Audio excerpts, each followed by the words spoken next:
Hello all. In this video, we'll be discussing about Satnamis and their history of protest. First, why do we want to study about Satnamis? So, what is the context?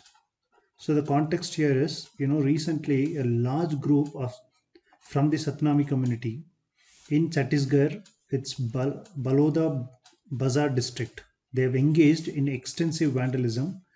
What they have done, this Satnami community, they have set up fire to numerous vehicles and throwing stones at police officers and also burning down the SP office, the superintendent of police office also. So this is the context. So the why did they protest like this? Because they are not satisfied. There is a dissatisfaction with the police management in the case concerning that dissertations of Jaitkam. So you can see the structure. This is Jaitkam. This is Guru Ghasidas Jaitkam.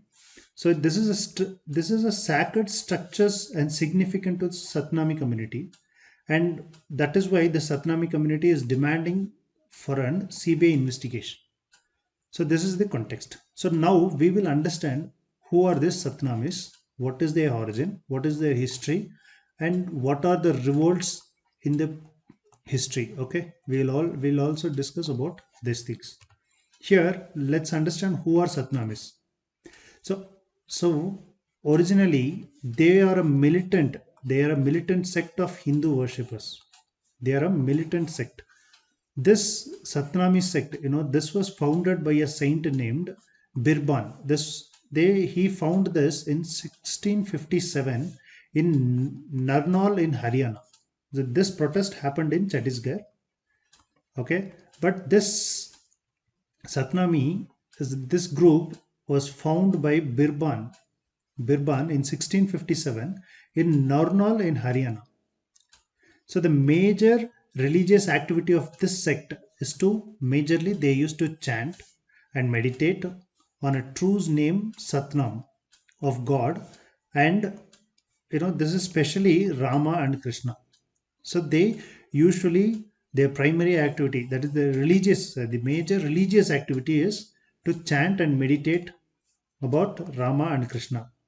This sect is thought to be an offshoot of Ravidas sect. This sect is thought to be an offshoot of Ravidas sect, and comprised lower state of Hindu society. So they are comprised of the leather workers, sweepers, carpenters, goldsmiths, etc. So usually this Satnamis are of Hindu of lower strata. Okay, lower strata. Okay, the followers of this sect kept their heads shaven. Thus, they are called mundias and abstained from liquor and meat. They also abstain from liquor and meat. So they have the religious granth, that is a book, religious book of the Satnami is called Poti Granth. This is called Poti Granth.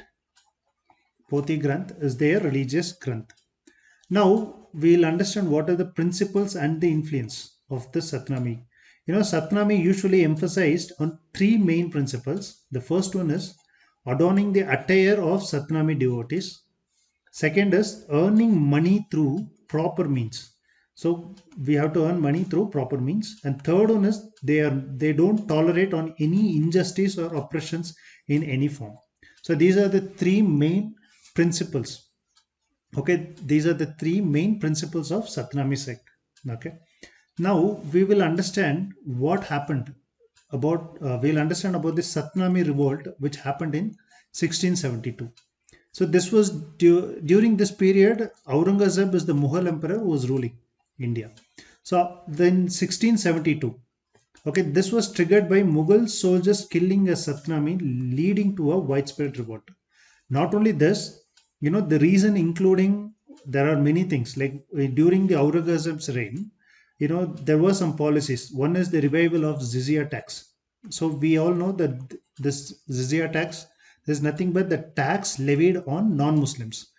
So Aurangzeb revived this jizya tax, banning musics and arts and temple destructions. Aurangzeb, he was was not good with Hindus or any other religious. So that these are the reasons, there was a revolt between this Mughal soldiers and the Satnami sect. Initially successful in establishing their administration in Narnaul and advancing towards Shahjahanabad, Old Delhi. But what happened?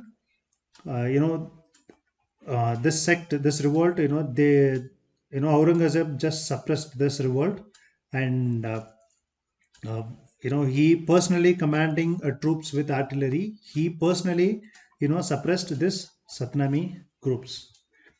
And how did they revive, and who did that? Let's understand.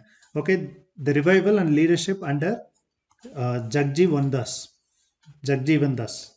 Okay, revived under Jagjivan Das near Lucknow, emphasizing Nirguna worship. So there is two things. One is Saguna and another is Nirguna.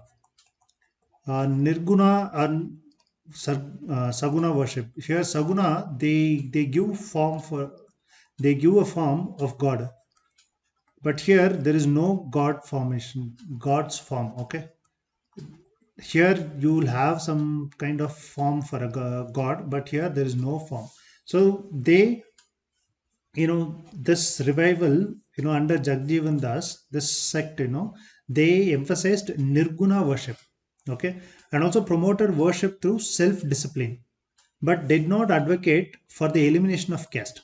Okay, they worshipped for through self discipline, but they did not, advocate for the elimination of caste, which actually, remains central for the Satnamis belief. Okay, now let's understand about Ghazidas and Satnapad. Okay, in 1820, Ghazidas founded its own offshoot of Satnami sect in Chhattisgarh. So this Ghazidas is the one who formed, that Satnami sect in Chhattisgarh in 1820. These are a revivalism. So advocated for social equality and provided a religious and social identity for lower caste people. So he advocated social equality and provided a religious and social identity for lower caste people. And also he did not like it. Okay, he did not like, the derogatory treatment by the upper class Hindus and exclusion from Hindu temple worships. So he defied it. He defied these things.